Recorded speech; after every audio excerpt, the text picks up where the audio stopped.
Okay, everybody, welcome back to my video. In today's video, I will be working in the front area of my yard.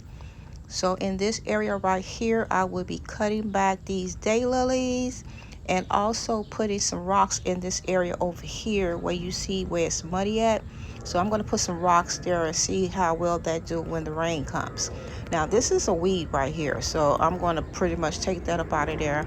And also I got like a little small hydrangea sitting over there. Yeah, I got that from clearance from Lowe's for about $3. And the two daylilies that's sitting on the side of it, as you know, I'm going to cut those back as well.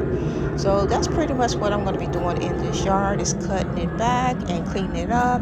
Now as far as my flower planters here, I'm going to color those. Matter of fact, I'm going to spray paint those black.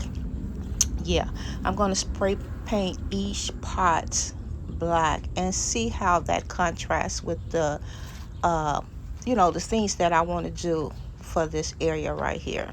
So stay tuned.